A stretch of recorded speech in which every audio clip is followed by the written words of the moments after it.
Asante sana, tunamhitaji hata sasa. Weka moyo wako tayari, Mungu atakwenda kuhudumia tena kwenye kipindi kinachofuata. Ruhusu Mungu atembee ndani yako, ruhusu Roho Mtakatifu akuhudumie.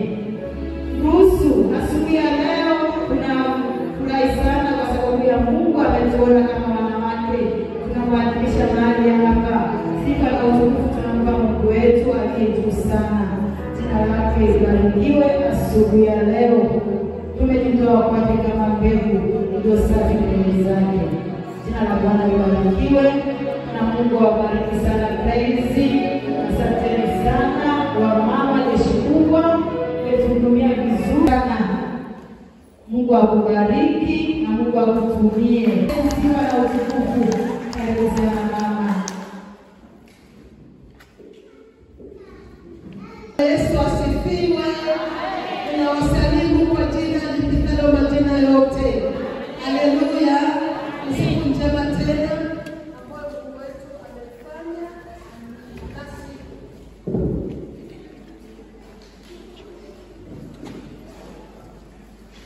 ambazo ni kuu sana katika maisha yetu. Bwana Yesu asifiwe kanisa. Kanisa, Bwana Yesu asifiwe tena. Haleluya. Wanawake, tusimame kabisa tunaposema kuheshimu Mungu. Wanawake. Mbona wengine wamekaa wanawake jamani? Kama ni jeshi kweli. Sisi ni jeshi. Haleluya. Wanawake tena. Haleluya. Mungu ametuona wanawake na kutuheshimisha kuka. Kwa neema zake tu. Na si kubwa ni hii tu ya kwamba Yesu Kristo alitununua kwa damu ya thamani. Na yule Roho Mtakatifu ambaye alisema msitoke huku Yerusalemu hadi mtakapovikwa uwezo kutokao juu. Wale mitume walipokuwa pale na wale wengine waliokuwepo walikuwa ni mchanganyiko wa wanawake na wanaume. Haleluya. Ngoja niulize swali. Hivi Roho Mtakatifu aliposhuka, alishuka kwa baba tu? Alishuka na wanawake. Haleluya. Bila na Bwana libarikiwe sana. Alipoachilia vipawa, akaachilia vipawa kwa wanawake na wanaume. Kwa sababu Mungu naye ametupa nafasi na sisi wanawake kuweza kupata nafasi hata kuongea tu, hata kumtumikia Mungu tu kwa kile kiwango ambacho Bwana ametupa. Na sisi kama wanawake kwa unyenyekevu mkubwa sana, sisi tuko kubali, tuko tayari kutumika, lakini waume kama vile Kristo alivyo kichwa cha kanisa, mwanaume hivyo ni kichwa cha mwanamke. Kwa hivyo pamoja na kwamba Mungu ametupa kibali, Mungu ametupa nafasi ya kutumikia kutokana na Roho wake Mtakatifu, lakini sisi bado tunabaki wanyenyekevu na kumtii na kumheshimu Mungu wetu kama alivyotupa nafasi kama wanawake. Kabla sijaingia katika ujumbe wetu wa leo, nimshukuru Mungu wa mbinguni kwa unyenyekevu sana kwa ajili ya kunipa kibali na nafasi ya kuwa kanisa, kwa pamoja na nyie tena siku ya leo. Wale ambao wapo Jumapili, naomba nijitambulishe tena kwa jina langu. Ninaitwa Fidelia Elisa. Amen. Tujue kabisa ya kwamba jina la Bwana libarikiwe sana. Salamu yetu ya kitaifa nasemaje? Salamu yetu ya kitaifa nasemaje? Tunamtaka Bwana na nguvu zake, pamoja na Bwana makuu. Haleluya. Mungu awabariki sana na watokane. Somo linalosema iweni watakatifu. Haleluya. Bwana amesema na sisi na kwamba tunatakiwa sisi tunatakiwa tuwe watakatifu. Jina la Bwana libarikiwe. Sitaingia katika hilo somo tena, lakini somo la leo kutokana na kichwa cha ujumbe wa wanawake kitaifa ni kama vile linafanana kiasi fulani na ujumbe wa Jumapili iliyopita. Kuna tofauti lakini kama vile unaendana. Haleluya. Bwana Yesu asifiwe sana. Kwanza kabla sijaingia katika somo, nisisahau sana kumshukuru Mungu wa mbinguni pamoja na mchungaji kiongozi wa kanisa na wachungaji viongozi pamoja na wazee wa kanisa na kanisa zima kwa ajili ya kunipa nafasi na kibali tena cha kuweza kusimama katika madhabahu hii. Jina la Bwana libarikiwe sana. Basi ujumbe wetu moja kwa moja unasema uzuri wa ibada iliyo takatifu. Uzuri wa ibada iliyo takatifu. Naomba tuombe. Mtakatifu, mtakatifu, mtakatifu, Bwana Mungu wa majeshi, Mungu mwenye enzi na mamlaka yote, Jehova ndilo jina lako Baba. Tazama watoto wako tuko mbele zako tena Mungu wetu. Baba, kwa ajili ya kusikia tena kutoka kwako, tunamwalika Mungu mtakatifu aliye mwalimu wetu akapata kutufundisha. Yesu Kristo mwana wa Mungu, wewe ambaye Bwana umeahidi ya kwamba watakapokusanyika wawili au watatu wamekusanyika kwa jina lako, umeahidi ya kwamba Bwana utakuwa katikati yao. Asante Baba, tumekusanyika kwa jina lako mahali hapa Bwana Yesu. Asante Bwana kwa sababu uko katikati yetu Bwana, na katikati yetu tunatembea kwa ajili ya kutuhudumia. Pokea sifa zetu na shukrani zetu, na usikubali Mungu wetu kama watoto wako waliposimama mbele zako kwa ajili ya kukuabudu na kukutukuza wewe. Asante Baba, na nikabidhi zote zipate kumtii Kristo. Asante Baba, na kwamba umesikia na umejibu, ni kwa mamlaka ya jina la Yesu Kristo Baba tunaomba na kuamini. Amen. Amen. Basi tunajifunza juu ya uzuri wa ibada takatifu. Kama tulivyojifunza Jumapili ya kwamba Mungu wetu ni mtakatifu na Mungu anataka na sisi tunamwabudu katika roho na kweli tuweze kuwa watakatifu. Bwana Yesu asifiwe. Sasa leo tunakwenda kuangalia uzuri wa ibada iliyo takatifu. Kwa sababu tunapokusanyika mahali hapa kwa ajili ya kuabudu, tunajifunza kwamba tunamwabudu Mungu aliye mtakatifu. Na kama tunamwabudu Mungu aliye mtakatifu, na sisi ambao tunamwabudu Mungu wetu ambaye ni mtakatifu, anataka na sisi tuwe watakatifu. Na baada ya Mungu wetu mtakatifu na sisi watakatifu kuja mahali pamoja kukusanyika, basi ina maana kwamba tunapomtolea Mungu ibada yetu, na ibada yetu inapaswa kuwa takatifu. Jina la Bwana libarikiwe sana. Kanisa Bwana Yesu asifiwe. Jina la Bwana libarikiwe. Haleluya. Kwa hiyo tunatakiwa pia na ibada zetu tunazozifanya ziwe takatifu. Somo letu tutajipata kwenye Nyakati wa Kwanza mlango wa 16 ambalo ndilo neno letu la mwaka huu kwa wanawake watumishi wa Kristo. Nyakati wa Kwanza mlango wa 16 tutasoma mstari wa 28 hadi 29. 29. Na ninasoma kwa jina la Yesu.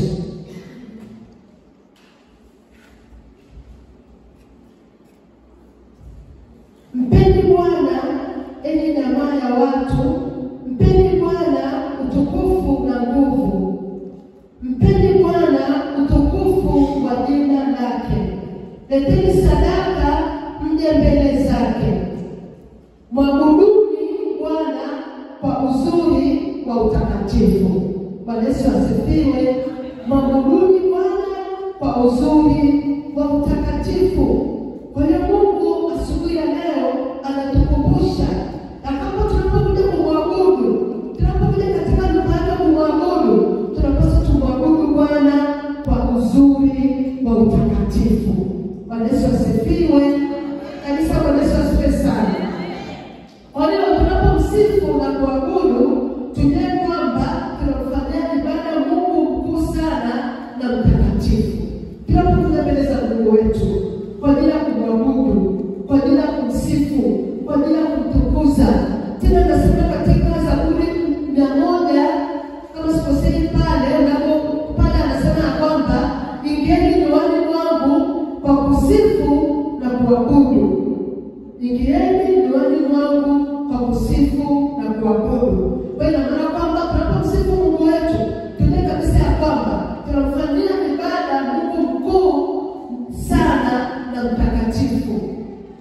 Bwana libarikiwe.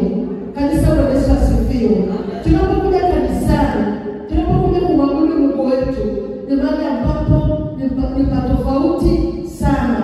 Ni mahali ambapo Mungu wetu anashirikiana pamoja na sisi kwa ajili ya kumsikia na pia kwa ajili ya sisi kumsikia. Yaani yeye Mungu anatusikia sisi na sisi tunamsikia.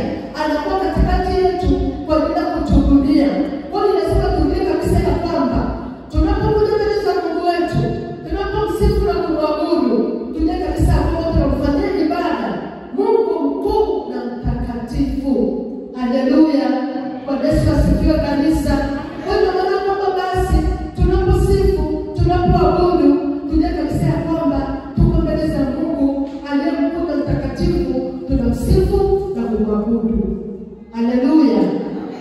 Sasa tuabudu kama kawaida, tunamwabudu Mungu aliye mtakatifu kwa sababu sisi wenyewe tumefanyika kwa wana wa Mungu kupitia Yesu Kristo. Kwa hiyo tunataka kabisa kwamba tunamwabudu ni Mungu mtakatifu. Tunaposifu, tunamsifu Mungu mtakatifu. Tunapoabudu, tunamwabudu Mungu mtakatifu.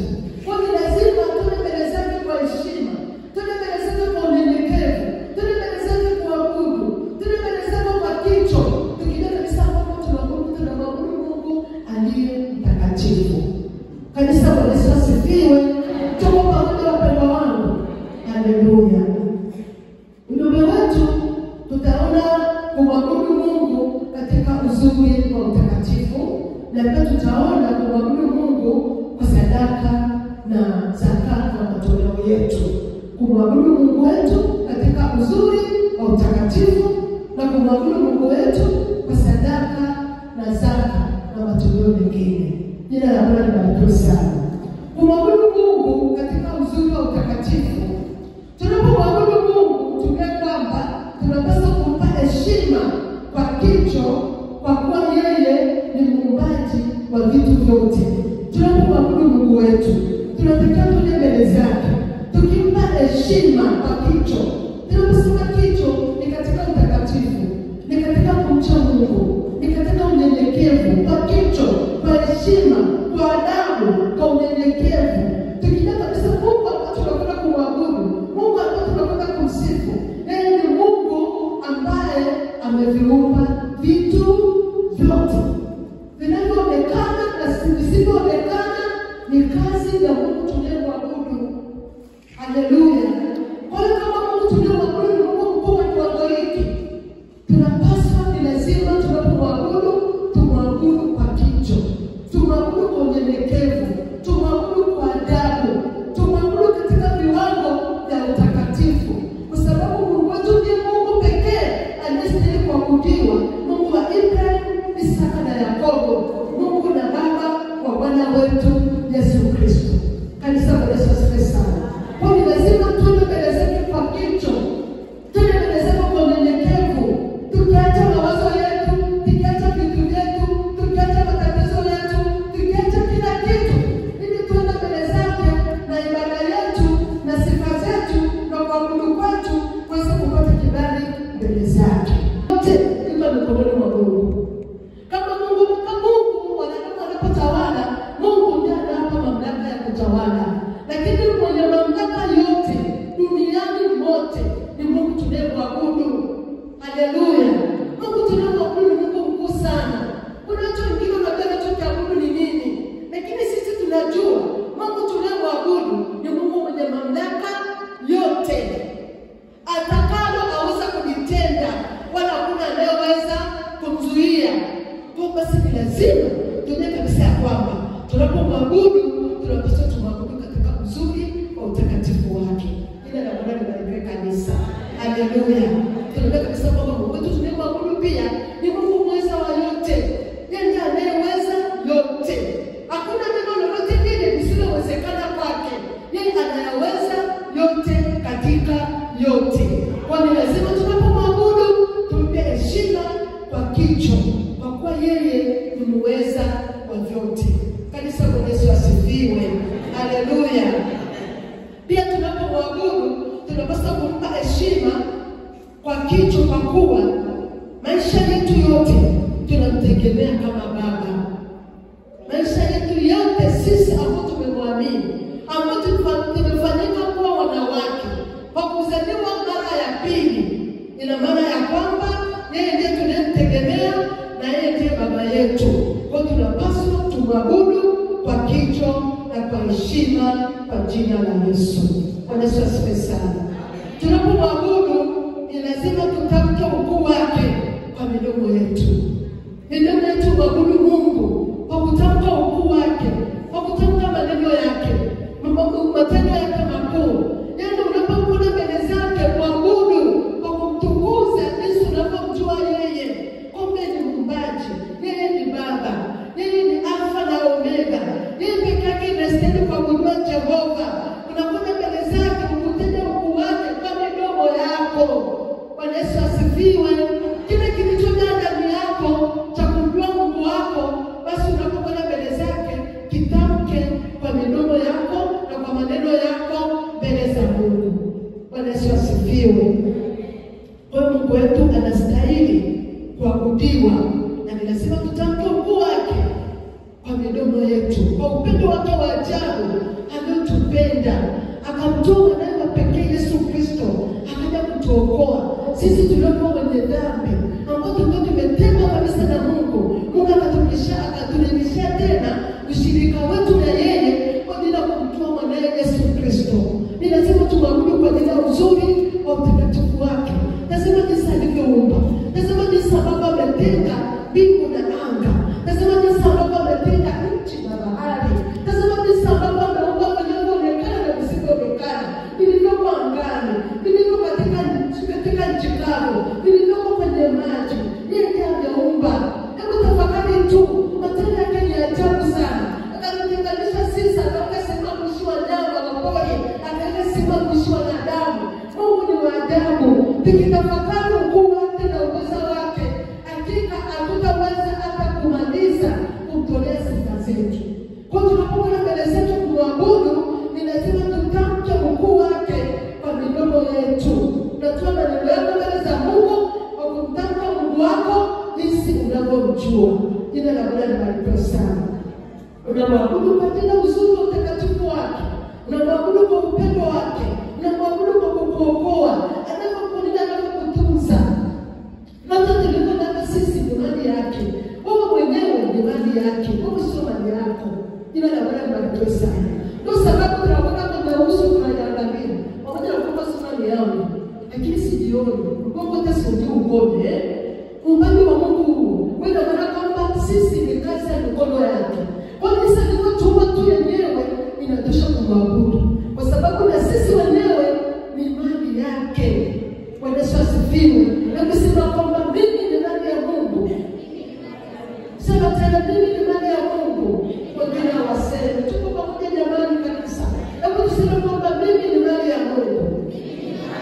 Mungu amemuumba kwa namna ya ajabu na kutisha sana. Kanisa, Bwana Yesu asifiwe.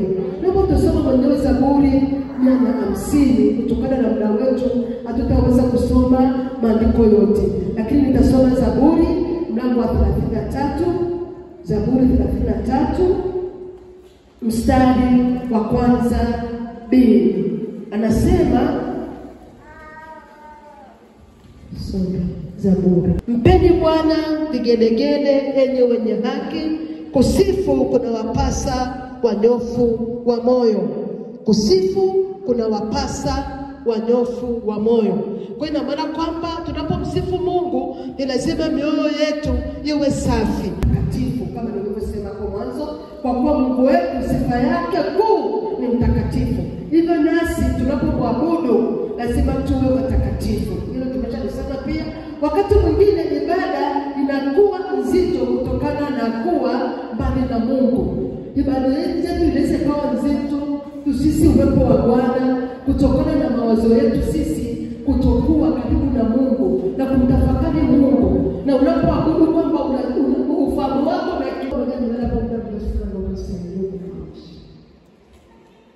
Bwana Yesu apewe sifa. Kwa ni lazima mawazo yetu, akili zetu, mioyo yetu nijue kabisa kwamba tunamwabudu Mungu, Mungu aliye mtakatifu. Haleluya. Kwamba si mambo zetu bila kusikubali. Tafakari Mungu, ujihisi ya kwamba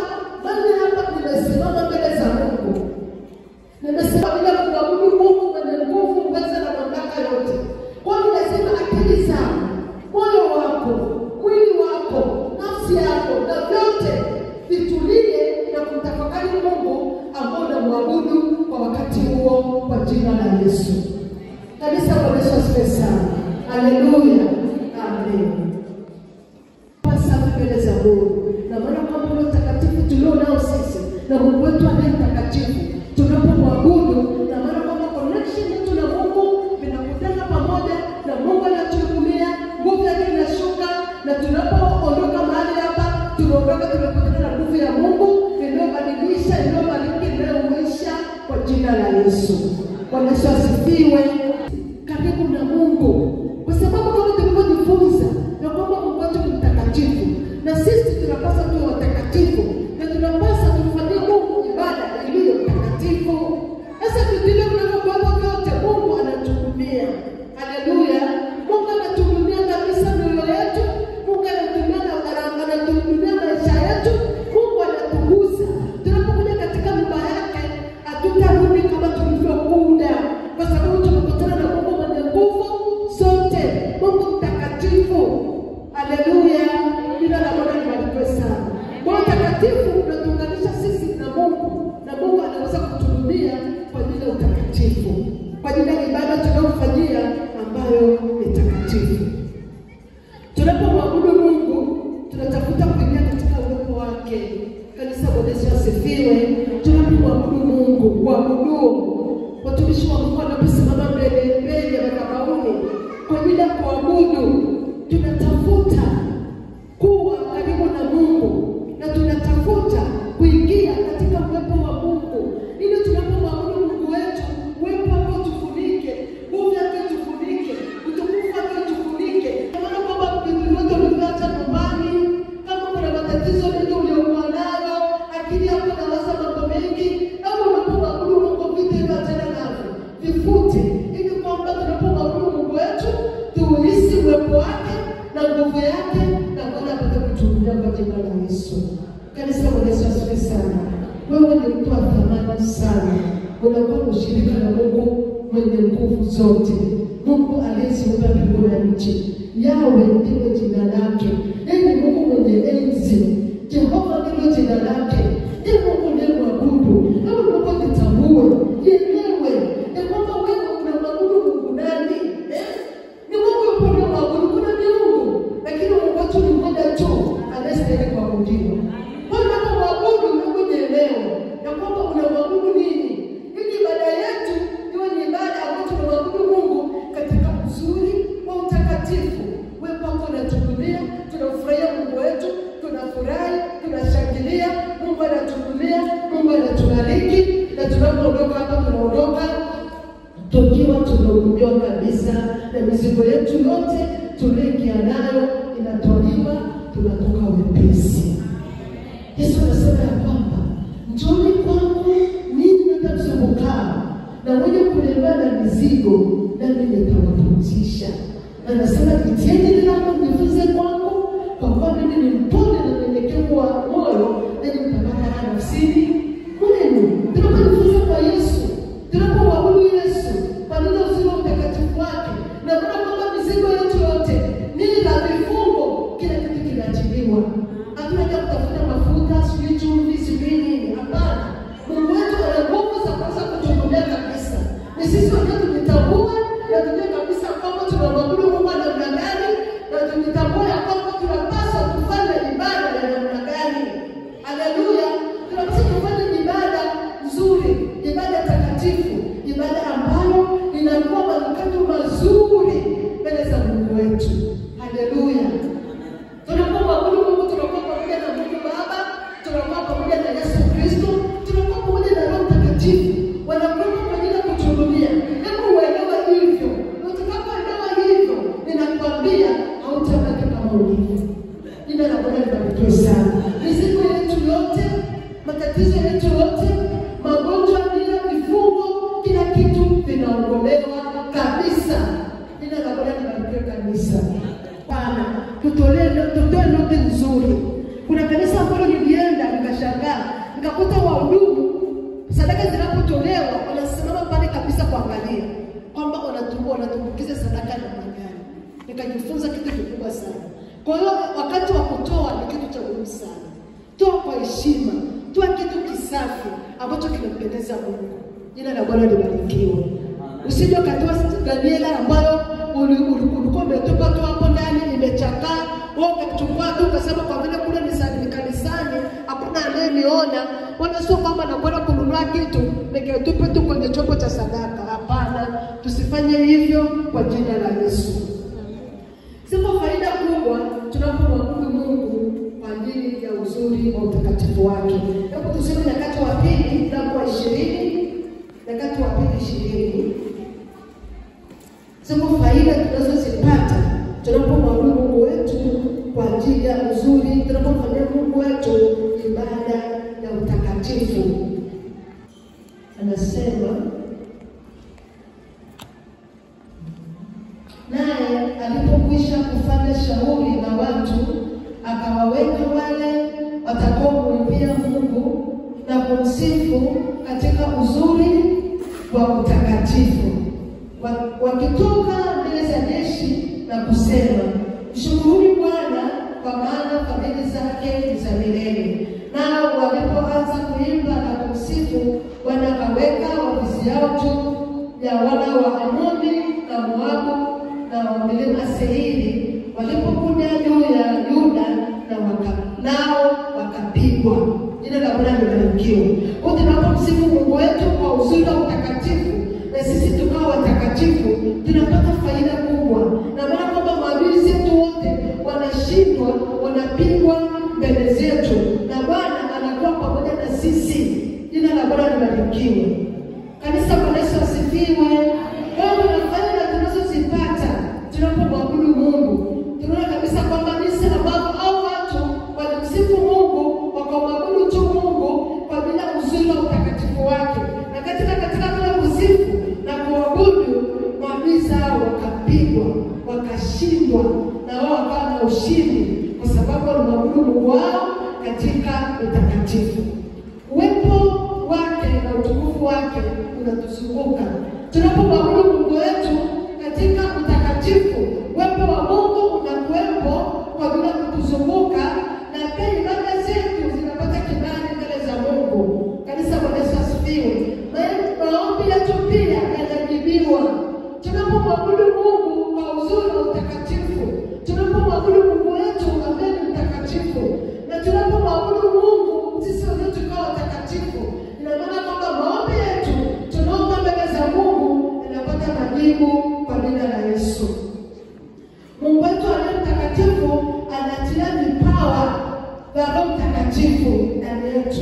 Tunapomwabudu Mungu wetu aliye mtakatifu kwa ajili ya uzuri wa utakatifu, Mungu anakuwepo kwa ajili ya kuatilia vipawa ndani yetu katika kumtumikia Mungu na kupewa uwezesho wa kumtumikia Mungu kwa ufanisi tunapomwabudu Mungu wetu katika roho na kweli. Kanisa, Bwana Yesu asifiwe sana. Haleluya. Hebu tusome tena Nyakati wa Pili hapo mlango wa 5 tunapomalizia.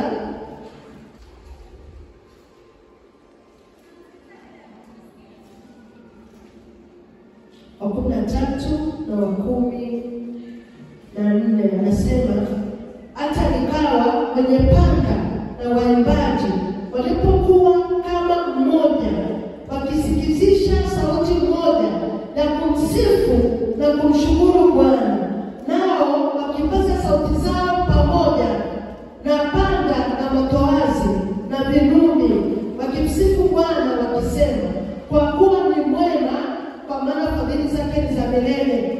Ndipo nyumba ikadawa na wingu na nyumba ya Bwana. Hata makuhani hawakuweza kusimama ili kufanya huduma yao kwa sababu ya lile wingu, kwa sababu nyumba ya Bwana imejaa utukufu wa Bwana. Jina la Bwana libarikiwe sana. Tunaona hao waimbaji walipomsifu Mungu na kumshukuru Bwana na kupaza sauti zao kwa pamoja, kwa panda na toazi, vinubi, wakimsifu Mungu wakisema kwamba yeye ni mwema, kwa maana fadhili zake ni za milele. Ndipo nyumba ikadawa na wingu na nyumba ya Bwana ikadawa na utukufu. Tunapomsifu Mungu wetu kwa umoja na kwa pamoja katika mioyo yetu, hakuna mafarakano, hakuna anayemchukia mtu, hakuna anayemwangalia mtu vibaya.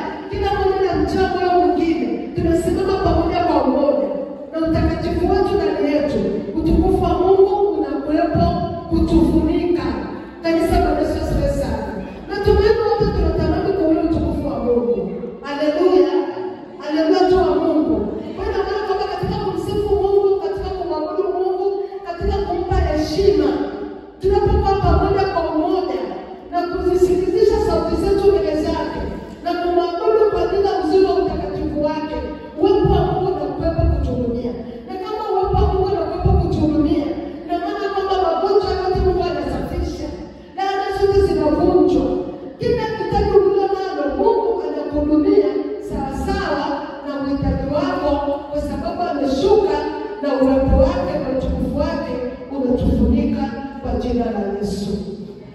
Kanisa, Yesu asifiwe sana. Kwa hiyo lazima tukumbuke kabisa kwamba Mungu ametukumbusha leo ya kwamba tunataka kumfanya Mungu ibada ya uzuri iliyo takatifu. Mungu amesema na sisi kwa kutosha. Endelea kutafakari ujumbe huu, endelea kunikabili mbele za Bwana, mwambie Mungu nisaidie ili kwamba unapokuja katika nyumba yako Bwana, unapokuja kukuabudu, hata nikiwa nyumbani kwangu basi nimetenga muda kwa ajili ya kuabudu Mungu. Mungu angalia unapokuja mbele za Mungu wako, kwa sababu Mungu wetu ni mtakatifu mno. Nenda kwa kicho unapokuja mbele zake, mahali popote pale ulipo, nenda kwa kicho, nenda kwa utakatifu, nitakase mbele za Mungu ili ibada yako unapokuja kufanyia Mungu umfanyie katika viwango vya utakatifu kwa jina la Yesu. Unashuka, shuka, unashuka, utukufu wa Bwana unashuka, muomba Mungu, utukufu wa Bwana unashuka, unashuka, unashuka. Ruhusu mawazo yako yawe za Mungu. Ruhusu uwepo wa Bwana kukufunika na kukuhudumia. Unakuwa Bwana unashuka, utukufu zake zinashuka, nazo nguvu za Bwana zinashuka. Watu wake Yesu wakimuomba Mungu, utukufu za Bwana zinashuka.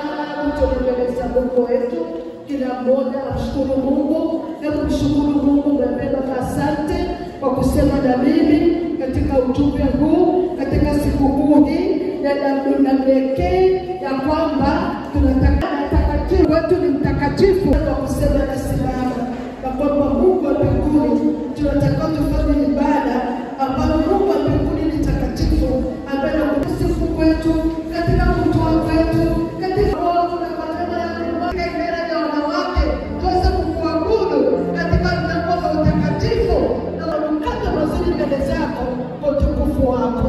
Kama tunapoendelea na ibada, tunazidi kujikabidhi mikononi mwako, tukikusifu Mungu Roho Mtakatifu, endelea kutuhudumia Bwana katika siku maalum kabisa ambao umetupa kama wanawake kwa ajili ya kuhudumu mbele zako.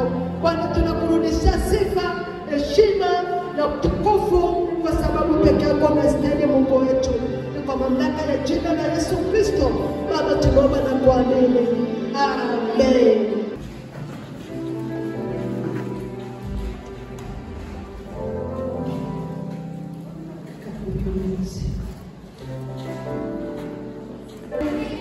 Mungu akubariki na ambaye mawazo yako yalikuwa hapa kwa neno zuri ambalo Mungu ametupa kama wanawake na kama kanisa pia.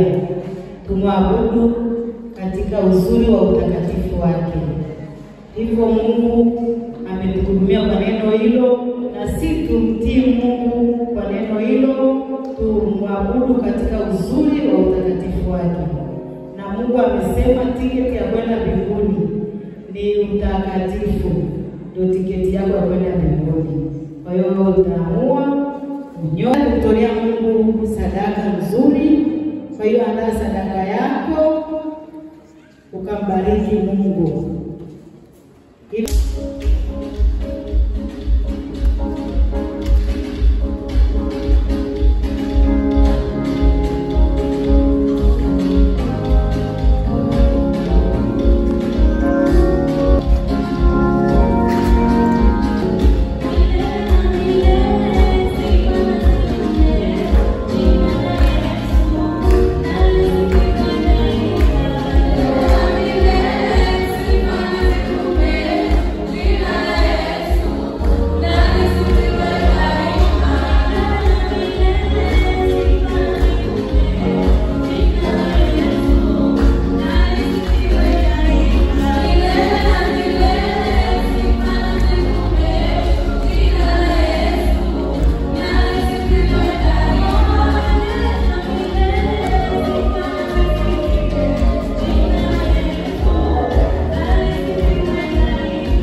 na pia utasema nani amekukaribisha, na kama pia unahitaji kuokoka pia tunakukaribisha na Mungu atakubariki. Karibu. Nawapenda kanisa. Kwa majina naitwa Faraja Yohana, natokea Singida, wilaya ya Mkalama. Bwana asifiwe sana. Kanisa la Pefa, karibuni sana Singida. Nilikaribishwa na jirani yangu hapo, sijui jina lake, sijui mama nani, Mama Toro. Bwana asifiwe sana. Haleluya. Amen. Asifiwe. Amen. Kwa majina naitwa Rema, kutoka Singida. Nampenda Yesu. Amen. Asante sana, Mungu awabariki. Tunamshukuru Mungu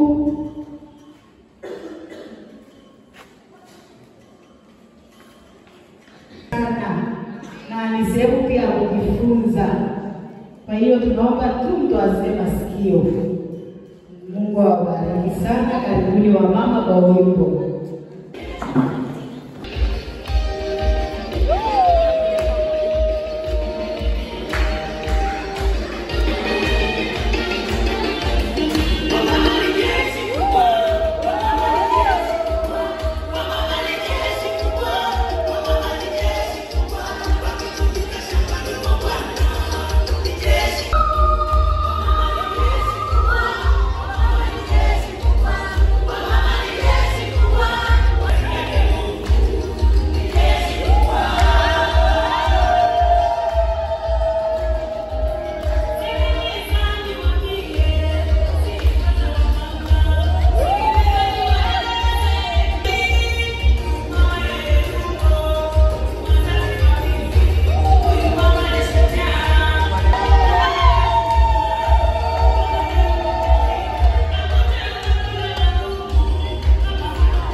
tena niwalete wamama wailete zawadi ya kanisa mbele ya madhabahu ya Bwana.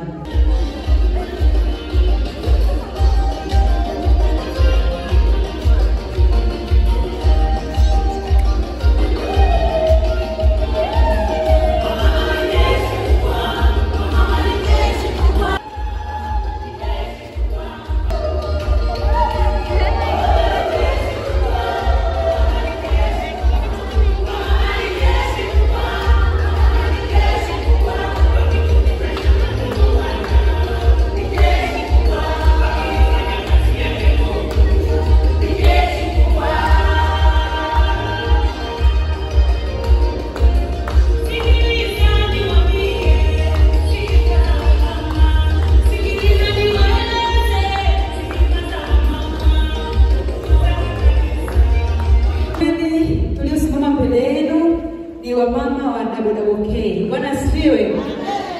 Tunamshukuru Mungu sana kwa kutufikisha siku ya leo na kuisherehekea siku ya leo ni neema. Kama wanawake tumeandaa zawadi kidogo kwa ajili ya kanisa. Tumeandaa vitabu 10 vya tenzi za rohoni.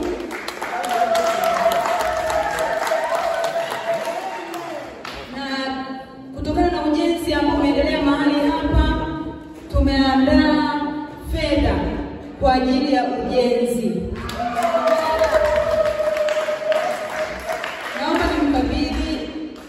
Naomba mwenyekiti akusanye vitabu vyote, alafu mwenyekiti atamkabidhi.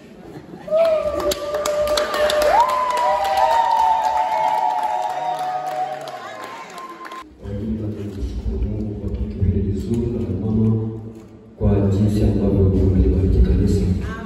Kila mmoja ambaye amenyoosha mkono kutoa angalau kinachoonekana hapa, Mungu akawabariki na kuwazidishia. Tuna wachungaji. Tuna mama mchungaji ambaye alipata uzuni kidogo lakini alisema atafika, na tuna mchungaji wetu ambaye mchungaji Robert na mke wake, na wenyewe walihudumia kanisa kwa muda. Na tunaye mchungaji wetu mchungaji Njogu na mke wake, na tuna mama hapa Jumapili. Yaani mpaka nilikuwa nasema hivi roho kumbe ni mapacha. Yaani roho zinakuwa pacha. Yaani mchungaji Robert akiwa hapa, upendo wake na alipokuja Njogu, upendo ni ule ule kama Robert. Na mama upendo wake ni kama wale wachungaji waliokuwa hapa.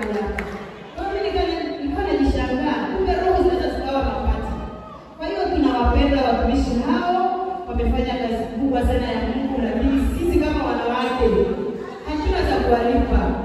Na kilicho hapa ni kidogo sana, ni zawadi ya upendo kidogo sana. Hivyo naomba tu niwanyanyue, ninyanyue mchungaji Njogu, atamwakilisha baba, na mchungaji wetu Robert, mchungaji wetu mama Shoka kama hata kuwepo, basi na zawadi yake atakuja nyumbani. Karibuni. Sio kidogo sana. Yaani sio kama Mungu ambavyo yaani kama Mungu ambavyo atawalipa. Sisi ni kidogo, ni zawadi ya upendo. Mungu awabariki sana. Karibuni wamama.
njema ambayo Bwana aliwatuma kufanya mahali hapa, na zaidi sana wangesema kwamba mioyo yao imejaa shukrani na wanawapenda sana huko kwenye mioyo yao, ndani ya mioyo yao, familia yao inawapenda, lakini pia wamama, familia ya Pastor Robert inaombea kila siku na moyo wake uko mahali hapa. Asante sana kanisa. Haleluya. Haleluya. Nasimama kwa niaba ya mchungaji. Ni kweli tumemwacha yuko madhabahu, ilikuwa rahisi kuacha madhabahu. Sasa zawadi ambayo tumeipata ni upendo tunachofanya hapa. Mungu awabariki sana sana sana. Naamini hii zawadi itafika na mama atafurahi na moyo wake. Bila shaka niwatie moyo wa pendo katika Bwana. Safari yetu ndio kwanza inaanza. Sisi tu wasafiri kwenda mbinguni. Amen. Sasa tunachokitoa hivi tunafanya kwa namna hii yasiishie duniani. Tukutane mbinguni. Amen. Wanasifiwe sana. Wanawake watumishi wa Kristo WWK, kwa kweli nimeshangaa kwa sababu sasa mimi ni kama nimekuja tu hizi siku mbili. Mungu aliponipa kibali cha kuwa pamoja na yeye katika mwabudu. Nimeshangaa kwamba wanawake wameweka kwenye grupu na kuweza kupokea zawadi. Nimenishukuru sana kwa kweli. Kwa kweli nimeshukuru sana sana wanawake. Wanawake ni moyo ulio wazi. Mungu azidi kuinua, Mungu azidi kuatilia kipawa katika huduma yenu, zaidi ya yote katika familia zenu, katika mkono wa Mungu. Neno la Mungu linasema ni heri kutoa kuliko kupokea. Mimi nimepokea, lakini jambo umetoa iwe heri kwenu kwa jina la Yesu. Mungu wa mbinguni awabariki sana. Asante. Kwa hiyo mama naomba kapu na sadaka hii ni ya tofauti. Hii sadaka inashirikisha mwanamke yoyote, hata kama ni mtoto mdogo, lakini ni mwanamke. Tutatoka nje wote wa mama, awe mtoto mdogo, awe ni mwanamke. Tutakuja kutia mikono yetu kwenye kapu la mama.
Sambarai. Tunamshukuru mama mchungaji wetu Mama Shaw kwa kukubali wito wa Mungu kuja kutulea hapa Sambarai. Mungu wa mbinguni akuzidishie miaka mingi na heri hapa duniani mama. Mama, idara yetu ya wanawake ina viongozi wafuatao 4. Wa kwanza ni Agnesi Moshi, mwenyekiti.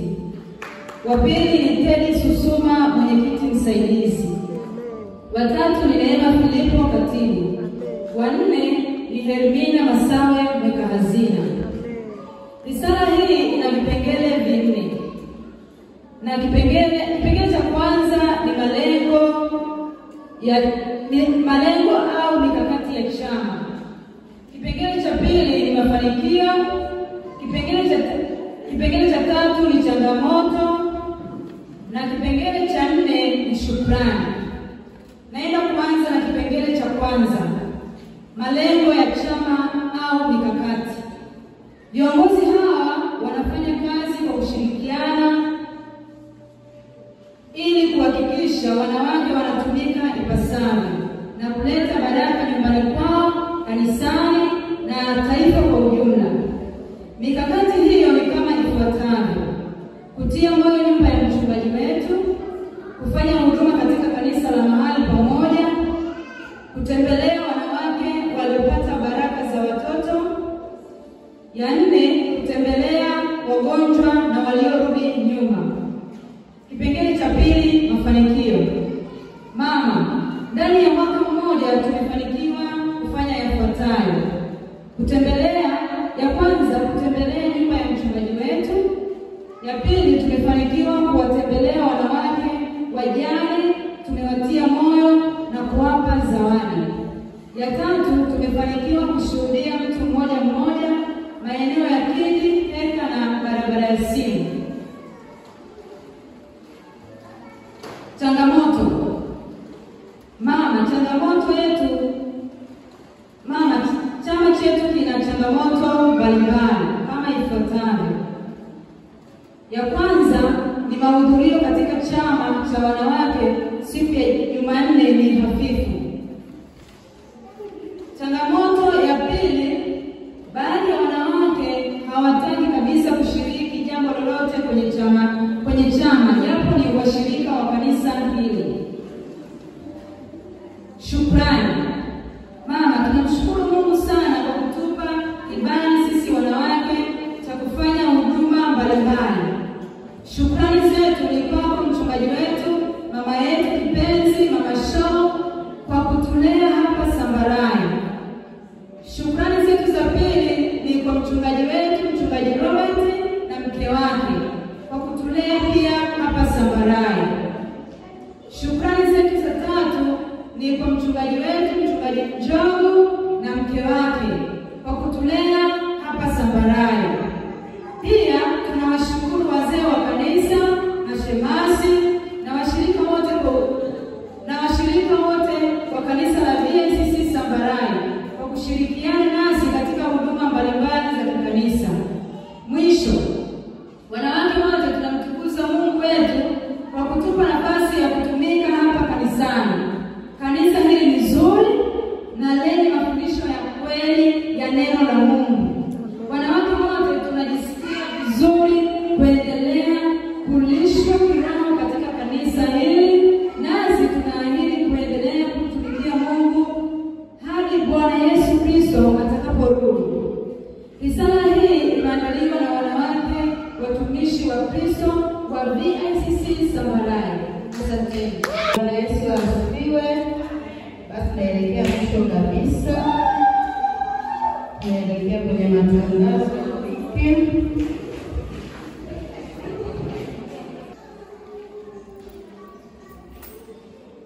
Naelekea matangazo ya wiki. Ibada zetu za wiki ni siku ya Jumatano na Ijumaa. Tunaanza saa 10 hadi saa 12 jioni.